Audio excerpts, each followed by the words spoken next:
এরপর একটার পর একটা বিজয় বিশ্বনবীকে দিল কে? বদরের বিজয় দান করলো কে? আমাদেরকে বিজয় দেয় কে? বদরের বিজয়, উহুদের বিজয়, মক্কা বিজয়। সুবহানাল্লাহ পড়ে। মক্কা বিজয় হওয়ার পরে বিশ্বনবী গণধর্ষণ করছে নাকি? গণহত্যা, জেনোসাইড, হ্যাঁ, বাড়ি ঘর মক্কার সবার জ্বালাই দিয়েছিল আগুন দিয়া। কি করছিলেন? ক্ষমা। বড় বড় যারা অপরাধী, এরকম কয়েকজন অপরাধীকে তিনি হত্যা করার নির্দেশ দিয়েছেন। যারা বড় অপরাধী, এদের ক্ষমা নাই, আল্লাহর কাছ থেকেও ক্ষমা নাই। চিল্লা এখন ঠিক কিনা? বাকি সবাইকে বললেন লা তাসরিবা আলাইকুমুল ইয়াউম ইযহাবু আনতুম তুলাকা, কোনো আক্রোশ নাই, যাও মিয়া, সব মাফ করে দিলাম।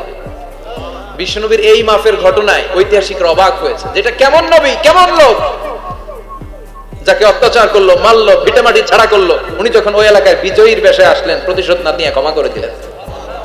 In the long history of the world, there is no instance of magnanimity and forgiveness which was shown by the last messenger Muhammad, when all of his enemies laid under his feet and he forgave them one and all.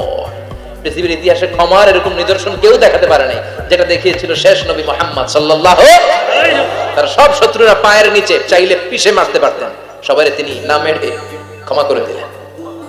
ওরা আমাদেরকে মানবতার কথা শিখায়, ওরা আমাদেরকে গণতন্ত্র শিখায়, ওরা আমাদেরকে শান্তির কথা শিখায়।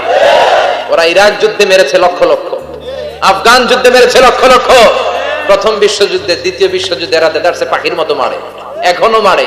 এজন্য তোদের মুখে শান্তি আর মানবাধিকারের কথা মানায় না। শান্তি আর মানবাধিকারের কথা মানায় বিশ্বনবীর মুখে। যিনি শান্তি কাকে বলে, মানবাধিকার কাকে বলে, গোটা বিশ্বের মানুষের চোখে আঙ্গুল দিয়ে শিখিয়ে গিয়েছেন। একটার পর একটা বিজয় দান করে বিশ্বনবীরে খুশি করলো কে? এরপর আল্লাহ বললেন, নবী এখানেই শেষ না, আতি মুহাম্মাদানিল ওয়াসিলাতা ওয়াল ফাদিলা, আপনারে ওয়াসিলা দিলাম, ফাজিলত দিলাম, ওয়া বা'আতহু মাকামান মাহমুদা, এমন একটা জায়গা দিলাম যেই জায়গার উপর জায়গা নাই। মাকামে মাহমুদের উপর কোনো জায়গা আছে? একটা আছে, আল্লাহর আরশ। ওইটার পরে খালি একটা ক্লাস, ওই ক্লাসটা কার? তার মানে আল্লাহর পরেই আল্লাহ বিশ্বনবীর স্থান দিলেন, সৃষ্টির মধ্যে শ্রেষ্ঠ করে দিলেন। সুবহানাল্লাহ পড়ে। এরপরে বিশ্বনবী আশ্বস্ত হতে পারেন না, বিশ্বনবীর হতাশা কাটে না। আল্লাহ বললেন, নবী উম্মত নিয়ে ভাবার দরকার নাই, ইন্না আ'তাইনাকাল কাউসার ফাসাল্লি লিরাব্বিকা ওয়ানহার ইন্না শানিআকা হুয়াল আবতার। ও নবী, আমি আপনার হাউজে কাউসার দান করেছি। আপনার যে উম্মত ইসলামটা যেমন যেমন ছিল তেমন তেমন যারা পালন করেছে, তাদেরকে হাউজে কাউসার দিবে কে?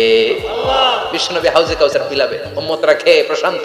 এটা দুধের চেয়েও সাদা, সুবহানাল্লাহ পড়ে, বরফের চেয়েও ঠান্ডা, আবরাদ মিনাস সালজ, আহলা মিনাল আসাল, মধুর চাইতেও মিষ্টি, আবিয়াদ মিনাল লাবান, দুধের চাইতে সাদা, আবরাদ মিনাস সালজ, বরফের চাইতেও ঠান্ডা। মান শারিবা মিনহা শুরবা লাম ইয়াজমা আবাদা, একবার যে এক ঢোক এই কাউসারের ড্রিঙ্কস খাইতে পারবে, আজীবনের জন্য গলার তৃষ্ণা মিটে যাবে। He will never be thirsty again, আর জীবনে তৃষ্ণা পাবে না। ফাতারদা, বিশ্বনবী এই সুসংবাদ শুনে আবার খুশি হলেন। ওয়ালা সাউফা ইয়াতিকা রাব্বুকা। এবার হাসরের ময়দানে বিশ্বনবীর কান্না দেখে কে? ওইখানে আবার চিন্তিত, আমাদের জন্য, আমার জন্য, আপনার জন্য, আমাদের জন্য নবী কাঁদবেন। বিশ্বনবী সিজদায় পড়ে কাঁদবেন।